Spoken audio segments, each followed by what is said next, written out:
Beep, beep, beep, beep. This vehicle is reversing. Beep, beep, beep, beep, beep, beep, beep, beep, beep, beep, beep, beep, beep, beep. We're there.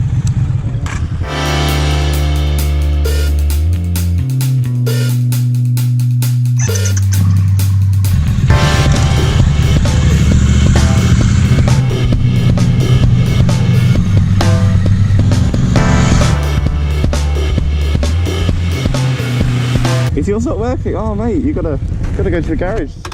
Go and fix that. Wow, what a nice little beach that is. Hello and welcome to episode 2. Here we are at the lovely beach. I love the idea you can wild camp here, and after a few selfies we moved on. This is the seaside town of Banff. It was very nice scenery and of course, again some lovely weather to enjoy. Pleased to say this weather lasts all week. Or would it? No, it lasts all week. It was great. This corner bit. Moving along the coast, heading towards the west, we pass Sand End Beach, which is what you're looking at here on your right, but with roads like this, it was great to make the most of the sunshine. I sit here in the edit now telling you that we had sun all week, and it was great. But at the time, it was good to embrace the weather that was there. Here we are, we're at an old harbour from the 17th century. Pretty cool, huh?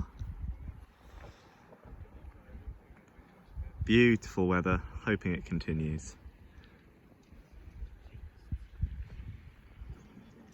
One lovely Kawasaki, one lovely Triumph. Nice.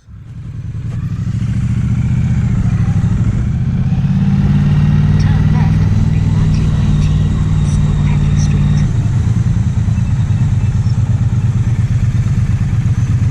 Sorry? Just straight ahead basically.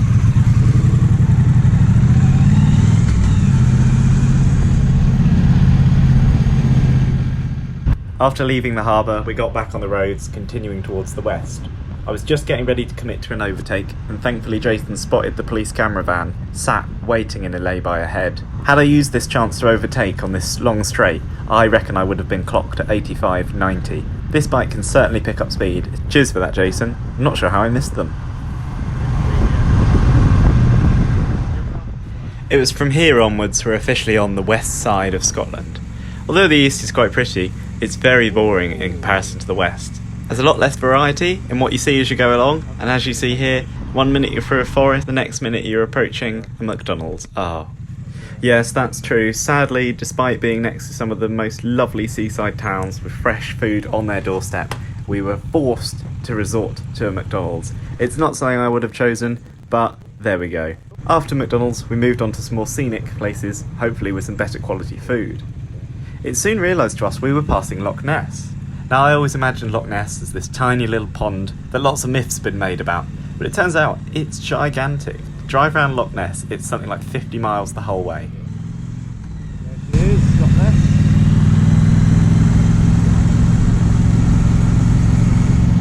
Just need to find somewhere good to stop now.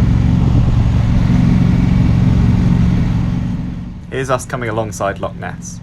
Although it looks like you're right by the water, there's actually a 10-foot drop before you get down to the beaches at the side, so we were trying to find a passing place with parking and access to the water too.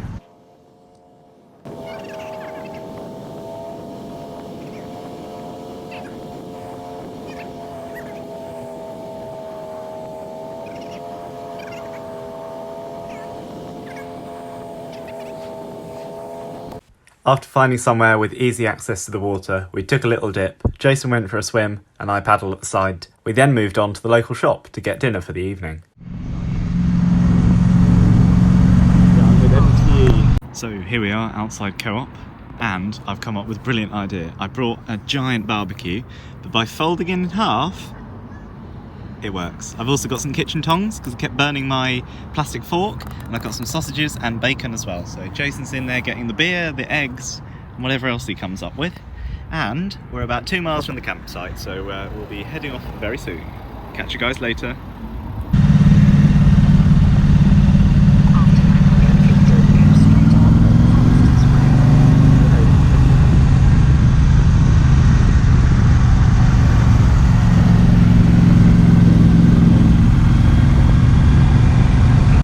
After a quick 2-mile ride from the shops, we arrived at the campsite. I'll put the name of it on the screen now. Look at this view. I don't know how you could be unhappy about having a barbecue with that to look at. What a stunning view. Bunchrew. There we go. Thank you. We're just in Bunchrew by the lake. Nice. With the barbecue unfolded, and sausages and steak for two, and eggs in the pan and a beer in our hands, we couldn't have been happier. And as the sun set, the view continued to improve. The next morning, we got chatting to some bikers. Dan with his MT10 and Peter with his Suzuki GSR 1000. They invited us for breakfast, which was great. The cafe had had a problem with their fridge, so after a 40-minute wait, we were just getting ready to leave, and the meat supply turned up, and we got free teas and coffee for our patients. Little did we know, we'd catch these guys again in a few days' time. Moving on now, we headed up to the Black Isle. The Black Isle is meant to be a hotspot for dolphin spotting, but the tide has to be right. The water gets funneled into a tight tunnel, and the dolphins know to wait there for the fresh salmon and fish. I took the opportunity to walk along the wall, as described by a man I met in the Lake District Cafe, who described this very wall, walking along them and seeing them right at his feet. I suppose he must have been there at the right place at the right time, but it was a nice place to stop off anyway. We were helped to park by a man in the car park, who then later revealed he didn't even work there. Anyway, we then moved on.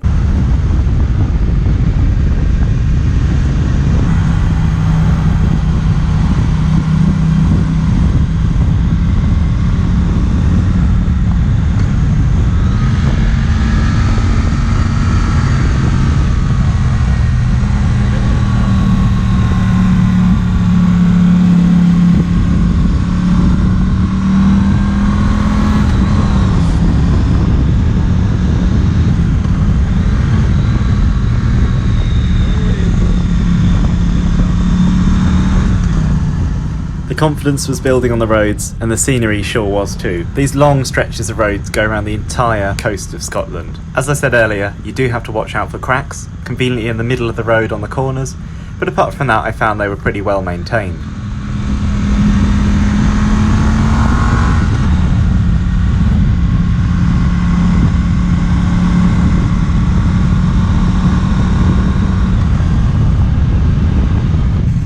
It soon dawned on us we were also on the NC500 route. We didn't intend to set out to do the NC500, but after seeing it on a map and seeing our planned out route, it turned out anywhere from Inverness up to John O Groats and down past Applecross was part of the NC500, and that was the main part of our route that we'd already downloaded from TomTom Maps. Wow. Pretty cool, not something we complain about. We then arrived at Donrobin Castle. Really lovely place and a big posh driveway. We stopped for a few photos and moved on. I think this is a great mix of seeing something and then getting back on the road. You could certainly lose all day if you went round for a walk at every place you stopped.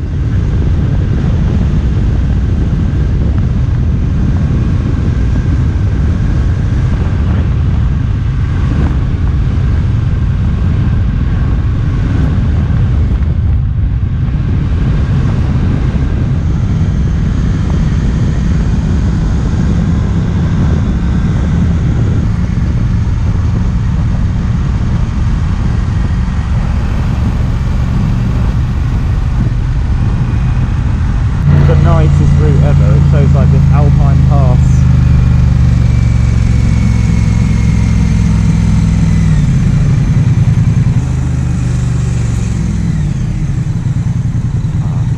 Going up there, folks, where that yellow crane is. Woo!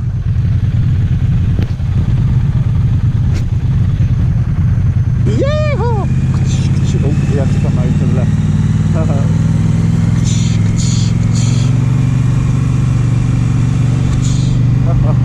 Alright, these are very funny at all, but what?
you feel about getting a campsite finally booked?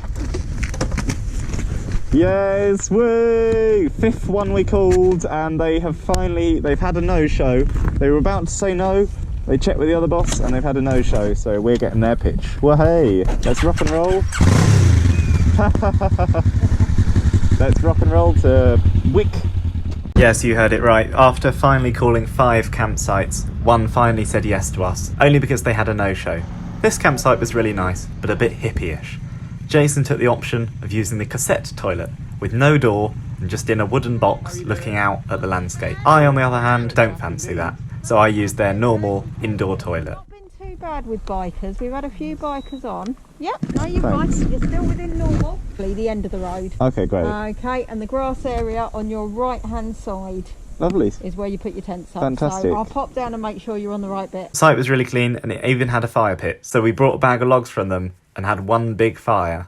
You may also be wondering, what on earth are we wearing? Well, we'd encountered the Mozzies. It was only the second to last and final night, and it was the first time we'd met them. We were pretty sure they'd gone by now, and we came prepared with the spray anyway. But it soon resorted to putting my little woolly hat on and bringing my neck scarf up and just bearing with it. The next morning. Oh, a nice full field again. Okay, oh, what a lovely place.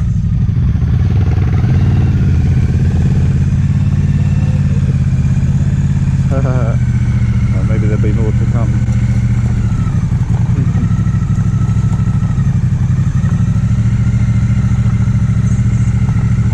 Try and wave at them in reception.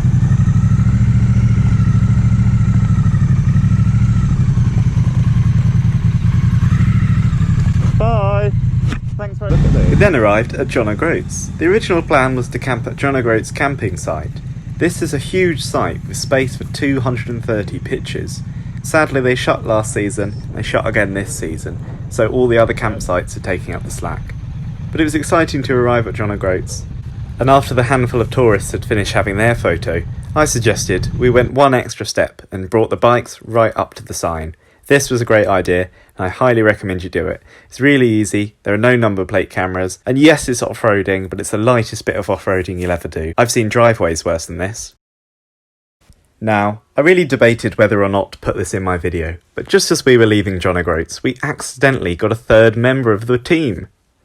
I'm more than open to meeting other bikers, but after a brief conversation, this friendly chap decided it was alright to join us for the next 100 miles. Now, this is okay if you really get on, if you're similar age range, but there was a bit of a language barrier, and as well, he drove at about 20 miles an hour.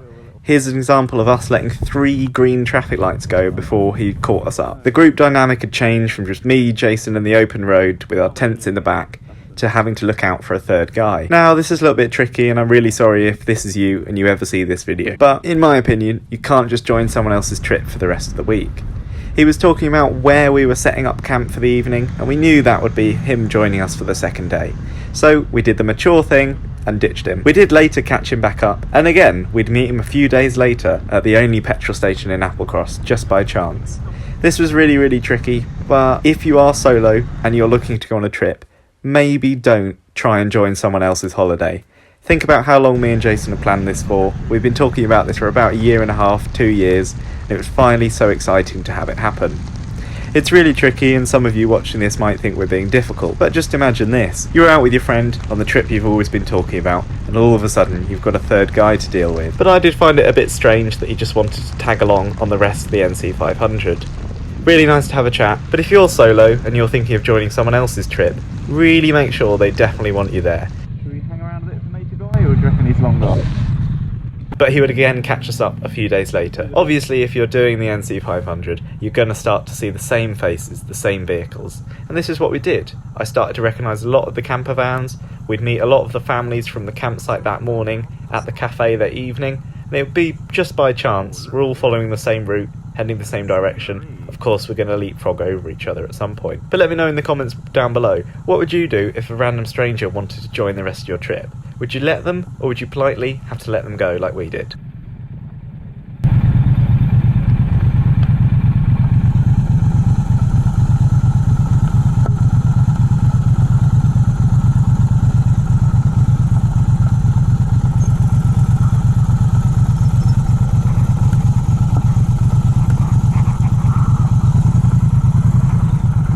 guys a photo.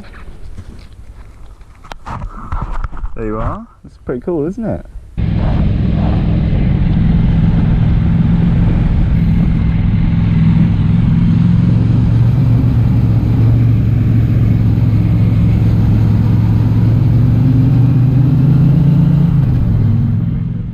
We then got back on the road and headed towards Smoo Cave. This is in Inverness and it's a mix of freshwater and saltwater. Oh, there we are. One of them had a white hat. It's safe to say the views were getting better and they continue like this from here onwards. As I mentioned earlier, the east coast is certainly more boring in comparison to the west. Some people say they get it out of the way first, and other people leave it till last, but I just think it's a nice part of the trip anyway. We then turned onto the road, nearly of my dreams.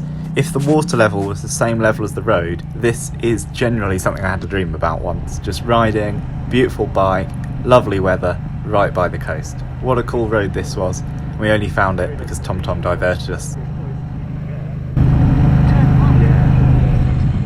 Pretty cool, and it was a really nice 2-mile stretch to enjoy.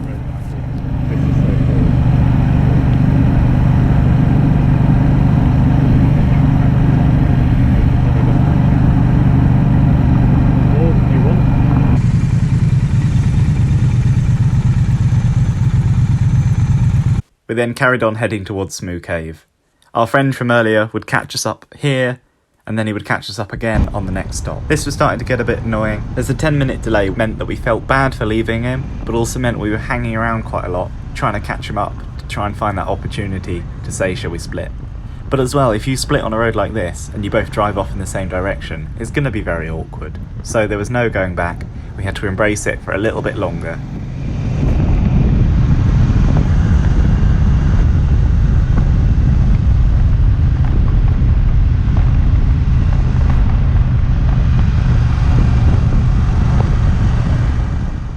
Just as I thought the views couldn't get any better, we really hit the peak of things. This was a perfect view. You'll notice I just chopped those caravans out as we passed. But now we look here on the right.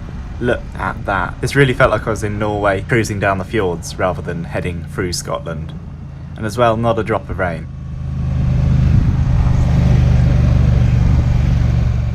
This road continues to wind down, and I think sums up how different this place is from the flat landscape of the east. What a stunning view. This carried on, although it was truly tricky to look at the view and look at the road ahead.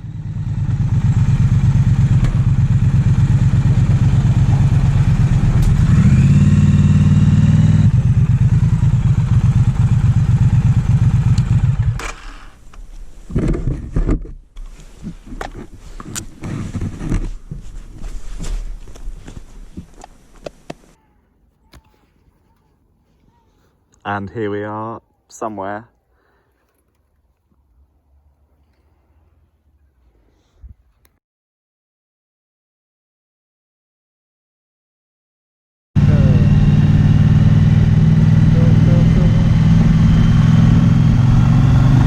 That was very steep to right.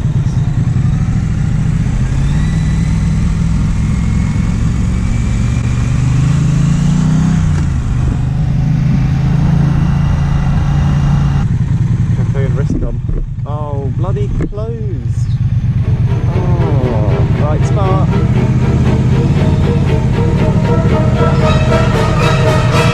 Sorry?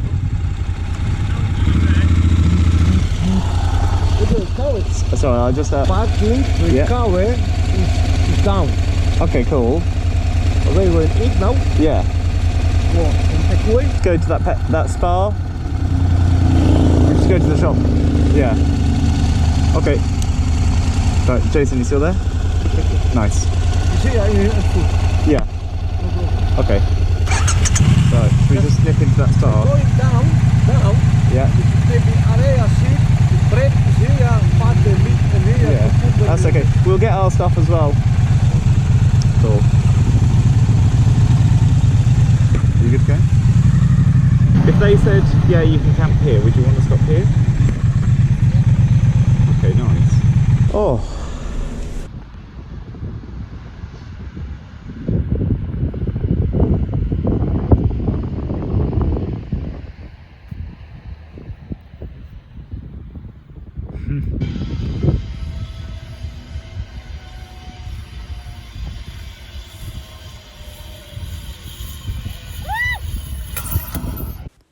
Carrying along, we headed towards Scourie. This is the only petrol station in the area, and it's very modern. It's got a digital screen, you have to pick which pump you want to use, despite the fact there are 2 nozzles, and you pay before you get fuel. We tried to do a double fill up here, but I moved my bike forward and immediately began faffing with the tank bag. Jason only mentioned that he was still there 10 seconds behind me, and I totally forgot. By the time I'd taken the nozzle off him so he could move his bike forward, it was too late and the card had timed out. All good fun, hey?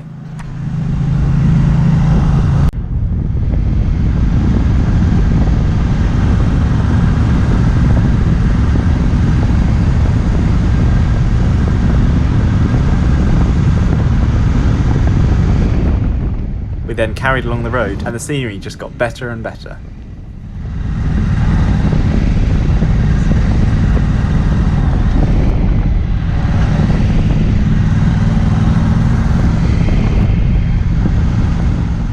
Of course, as normal, you are sharing the road with other people. Sometimes camper vans will find a good space to pull in, they'll let you past, and you'll see they drive straight back after you.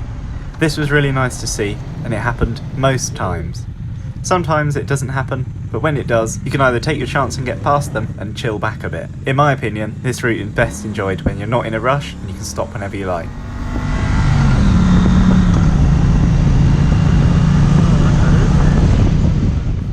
Now, as I sit here in the edit, I'm starting to think that I'm cutting out a lot of the good scenery to make this video fit into the half an hour time mark. So what I'm going to do, I'm going to end the video here as part 1, and there'll be a part 2.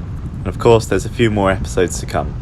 But as I sat in the edit, I felt like I was chopping all the good stuff out. So please sit back and enjoy the next few minutes, and then I'll catch you next week for another episode of A Triumph in Scotland. Thank you so much for watching. If you haven't subscribed already, please do. Helps me out so much, and it's always exciting to see the channel growing. So thank you so much for watching, and I hope I'll catch you all again. If you like this style, I've already got a complete series, A Triumph in the Lake District, and there's some more great stuff to come soon. So thank you very much for watching. I'll catch you next week, and we'll pick up on this very road, and we'll go from there. See you.